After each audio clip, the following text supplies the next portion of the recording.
Profesor Rodrigo, profesora Janet, buenas tardes, ¿cómo están? Me gusta mucho hablar con ustedes porque yo creo que cuando uno tiene la posibilidad de acercarse a la memoria de la ciudad, eh, al final uno empieza como a elegir puntos donde se encuentran espacios, procesos, eh, sucesos, actores, y yo creo que para hablar de la ciudad de Medellín, qué mejor, entre tantas cosas, que hablar de la industria textil y el fútbol, el deporte en general y el fútbol, pero el fútbol en particular, digamos. Em, Esta es la propuesta que hicimos en este podcast, Jugar en la Ciudad, una forma en la que nos acercamos a la historia de Atlético Nacional, pero que buscamos intentar entender los procesos sociales.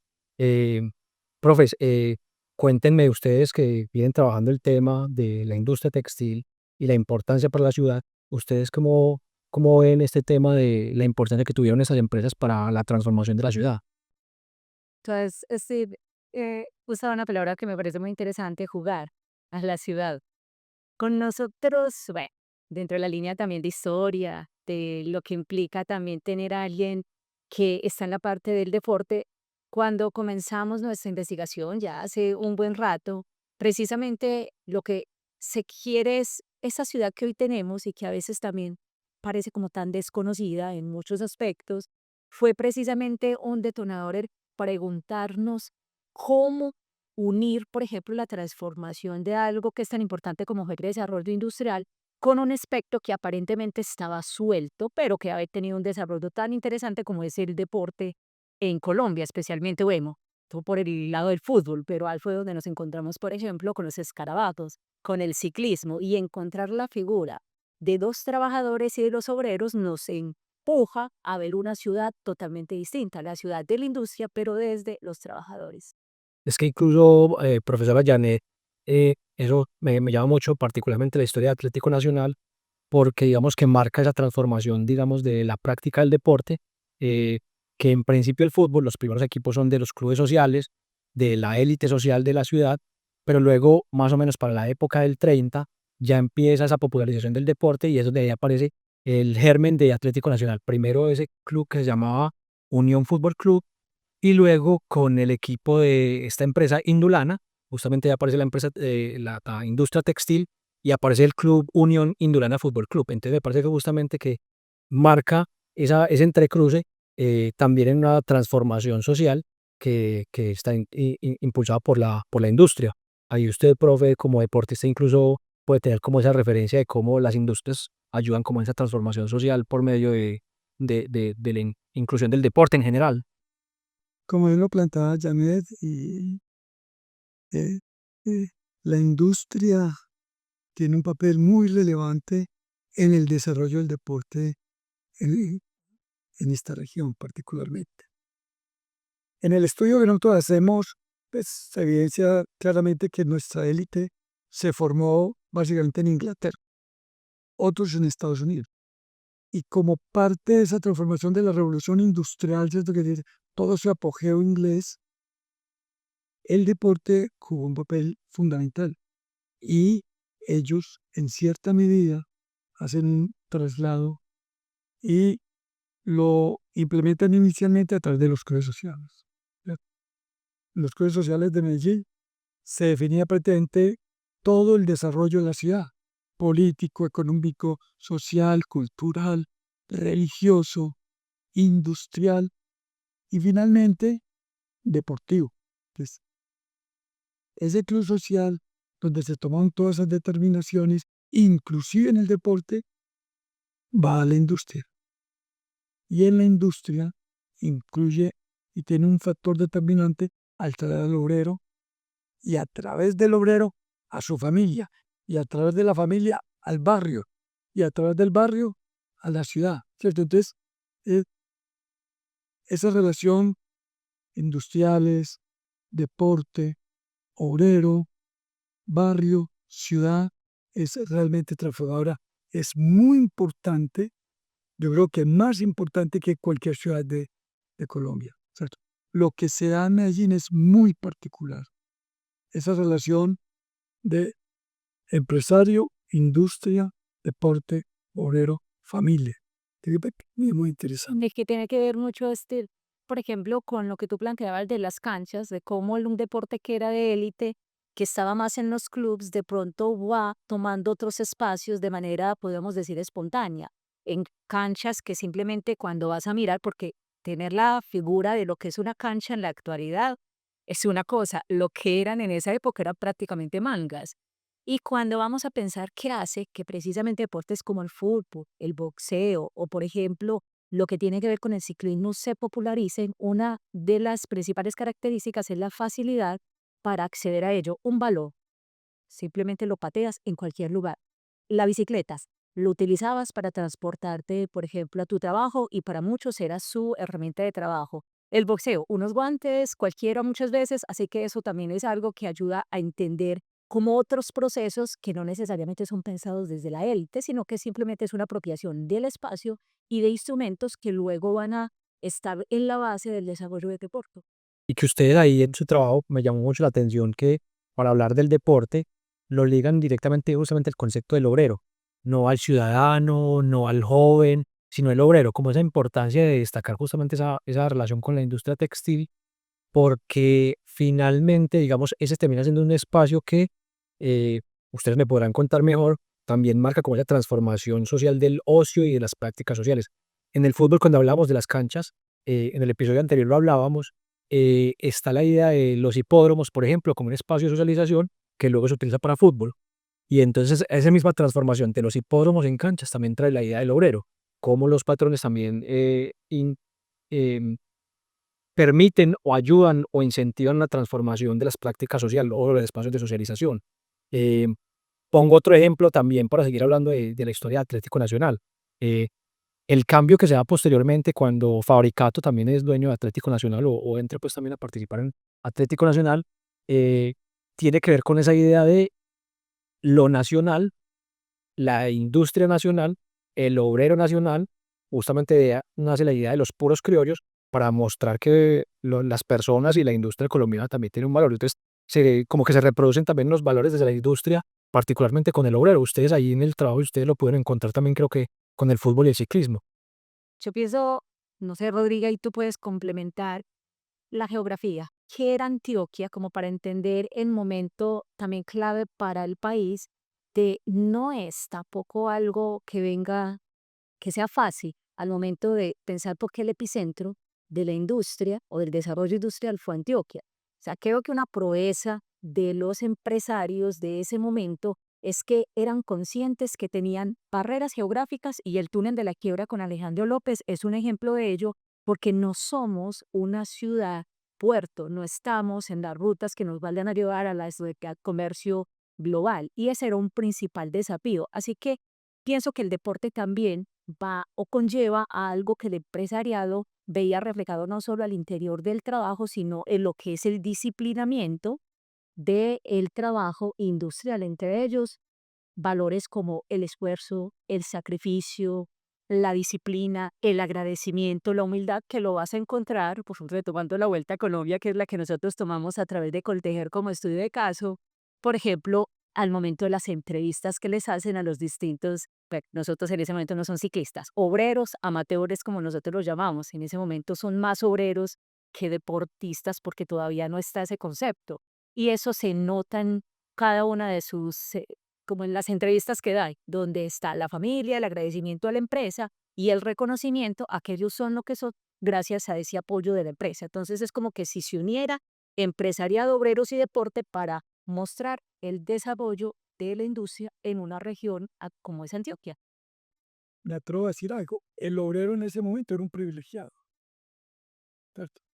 Los obreros de estas empresas eran privilegiados en medio de, de, de, de un flujo del campo hacia la ciudad de campesinos que se convirtieron finalmente en obreros. Como decía Janet, entraron en todo un sistema productivo del orden, de la disciplina, del tiempo, ¿cierto? De los turnos, pero que tenía un refuerzo en dónde? En el deporte. Inicialmente en dos deportes, uno muy masivo y el otro de gran impacto como era el ciclismo, el otro muy masivo como era el fútbol. Cuando ustedes mencionan todos estos ámbitos donde está la industria textil, O sea, la industria textil estaba en los últimos rincones de la cotidianidad del ciudadano y del obrero de la ciudad de Medellín. Hicieron parte de los procesos de planeación de la ciudad, construyeron barrios, con barrios fundamentalmente obreros. Entonces uno también, hay una conclusión a la que ustedes llegan en su trabajo que me parece muy interesante y es cómo hay un punto en el que llegan las empresas textiles a cumplir espacios incluso que luego son propios del Estado, que son espacios de la promoción, como les digo, los espacios de socialización que luego son del Estado. Con Atlético Nacional incluso miren que pasa eso, porque cuando pasa de Atlético Municipal a Atlético Nacional también es porque hay justamente una relación empresa-Estado y también hay un patrocinio público para ese cambio a Atlético Nacional. Me parece muy interesante que ustedes encuentren como justamente esa relación que, otra vez, en Medellín creo que particularmente esa relación empresa-Estado ha sido como muy, muy relevante para ver los destinos institucionales. Quiero fortalecer algo ahí. Me parece interesantísimo el tema de empresa, Estado, deporte.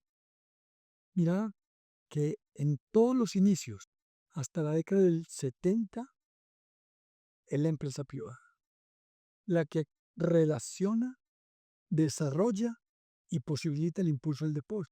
Luego aparece después de la década del 70 Coldeportes, que es cuando ya el Estado, nosotros no llegamos hasta allá, pero lo podemos relacionar. Pero hay una parte ahí, como al tratar de mostrar la importancia del Estado, que como dice Rodrigo, directamente no hemos llegado ahí, pero la pregunta siempre estuvo, y por ahí comenzamos, como qué hizo que precisamente las industrias de las que se caracterizaron o fueron más relevantes, la industria textil, que fue la que predominó en todo ese desarrollo, cuando lo trabajamos por fases, nosotros en los años 50 elegimos el estudio de caso de la Vuelta a Colombia, no fue de forma azarosa, porque cuando íbamos a las fuentes primarias de archivo de las mismas revistas de obreros, como Lanzadera, por ejemplo, Fabricato al Día, íbamos a encontrar otras disciplinas, el baloncesto. El fútbol está, de hecho, es lo principal que encuentras en Lanzadera, siempre estaban que cómo quedaron, los marcadores, etcétera. Pero ¿por qué la Vuelta a Colombia? Porque nos pareció interesante el contexto para la pregunta del Estado político, sociopolítico de la violencia, porque estamos hablando que la Vuelta a Colombia empieza en 1951, está viene todo esto que implica la violencia o la gran violencia, como la han llamado los historiadores, bipartidista, y encontramos la Vuelta a Colombia haciendo trocha. Y en medio de la trocha, llevando o tratando de llevar también una narrativa de país, que es lo que trabajamos también un poco al momento de plantearnos que no es solo el patrocinio, no es solo porque quisiera coltejer en cuanto a sus ciclistas, promover, claro que eso también importaba, pero todo el costo que implicaba, que en algún momento hacemos un cuadrito de lo que valía usted no solo tener a varios de sus trabajadores compitiendo, sino que usted está cediendo algo que en el capitalismo es lo más importante, el tiempo. Usted se lo está dando a unos de sus, a varios de sus obreros para que estén no solo entrenando, sino participando en competencias. Es porque también eran conscientes de un país, que creo que es también una imagen de empresario interesante, la del de ese momento, y eso es lo que representa para nosotros la Vuelta a Colombia. Por eso elegimos esa disciplina como estudio de caso y pues con Coltejer porque fue una de las que más sobresalió, principalmente por el Fantacampeón, que estuvo todo ese tiempo con Hoyos allí en los años 50. Analizando el trabajo de ustedes es un punto de partida muy importante. Yo quisiera destacar una cosa de los varios elementos que ustedes han mencionado y es justamente el contexto que vive el país ahí en ese momento de la Vuelta a Colombia, pero también de esta propuesta de Atlético Nacional, porque bueno, el profesionalismo del fútbol también empieza en el año 48.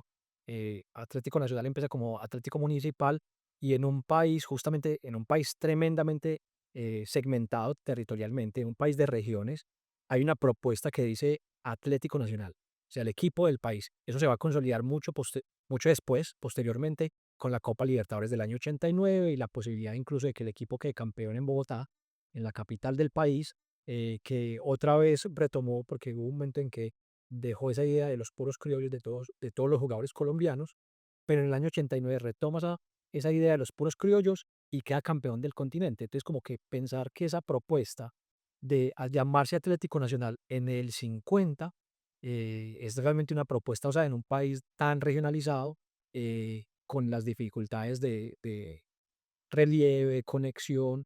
Ustedes mencionan el caso de la Vuelta a Colombia y pues yo creo que el tema del fútbol también de una liga profesional que particularmente en todo el continente es una de las ligas que más ciudades eh, incluyó en el inicio de la liga. Tuvimos equipo de Bogotá, equipo de Manizales, equipos de Medellín, equipos de la costa, al mismo tiempo empezando la liga cuando en los otros países casi que la liga era de la ciudad capital. Entonces como que eso muestra también la particularidad de nuestro país en ese aspecto. Yo quisiera que ustedes me regalaran algunas conclusiones respecto de cómo seguir estos estudios y cómo hablar de esta relación deporte, fútbol particularmente, pues o en general, industria, nos da unas líneas de investigación para seguir investigando sobre memoria de la ciudad. Daniel, yo quisiera antes de, porque sé que tienes buenos elementos para eso, efectivamente el ciclismo, ahí se evidenciaban los conflictos regionales. Entonces las llegadas de la Vuelta a Colombia eran tremendamente fuertes y tenía que estar la policía y el ejército en protección porque había un concepto regional muy fuerte, ¿cierto? Y Antioquia, precisamente lo que has planteado a través del ciclismo, de la Vuelta a Colombia, Hernán Medina, Ramón Hoyos, Javier Suárez, generaba un malestar nacional, un malestar frente al centralismo, ¿cierto? Y frente a las otras regiones, que era un regionalismo de la industria textil, todo mucho que ver. Y me parece que lo de nacional lo que hace es reforzar ese elemento. Sí, necesitamos un equipo en Colombia de puros criollos. ¿Quién lo va a hacer? ¿Quién más que Antioquia? ¿Cierto? Yo creo que ese es un elemento que queda pendiente para profundizar en próximos estudios y, y que hasta hoy es latente, ¿cierto? Es que los antioqueños con su regionalismo, que son los mejores, todavía eso es, todavía hoy, en ese problema de la Colombia, las 5 regiones, es muy complejo. Sí. Yo pienso que con esas imposiciones también cuando pensamos la idea de las categorías eurocéntricas del Estado-nación, cuando dice Colombia una nación a pesar de sí misma, el regionalismo, así como se ha estudiado en términos de la política, me parece que el deporte, con lo que acaba de plantear Rodrigo, también permite entender históricamente, si vamos haciendo ese recorrido, cómo el deporte ha ayudado también a crear imaginarios de región en aspectos positivos y en aspectos negativos que siguen quedando. Otro punto importante que tú lo planteabas, Steve, ahorita cuando recordabas lo del contexto de la gran violencia, el gobierno de Rojas Pinilla, es no se puede dar por sentado que en todas partes a nivel global es una tendencia a relacionar el deporte con la construcción de paz. En Colombia es una constante y a pesar de que todavía faltan estudios históricos que vayan mostrando eso, creo que tanto el fútbol, el ciclismo, que fueron los que más se caracterizaron por la masificación, movían unas emociones distintas en un país que estaba desangrado por la violencia y en personas que estaban también aisladas de los centros de industrialización. Algo así como cuando tú ves las imágenes, que este archivo, justamente en este lugar, acá en La Piloto, nos sirvió para ir, las imágenes hablan mucho, y ves la emoción de cuando van pasando los ciclistas en los rostros de las personas, cuando hay narraciones de la radio o de la prensa de la época que van también construyendo historias de cierta una persona campesina le vio lo que tenía el ciclista que se quedó varado en mitad del camino para que continuara, por ejemplo, la competencia. También piensas es precisamente en las emociones no, que ya estaban como muy agotadas o no agotadas, que estaban precisamente en todo su fulgor por la violencia y que precisamente el deporte comienza a construir unas emociones distintas de país y de región y de conocer un país diferente al de liberalismo y conservadurismo mediado por los líderes políticos de cada uno de los partidos. Creo que esa también es otra, como una lectura región, no política, no de la violencia, sino desde el deporte, también como constructor de paz y de región, país. Listo, bueno, yo creo que quedan muchas líneas de investigación. Yo les agradezco mucho, Rodrigo, Janet, muchas gracias por habernos acompañado en este episodio. Nos vemos en el siguiente episodio de Jugar en la Ciudad.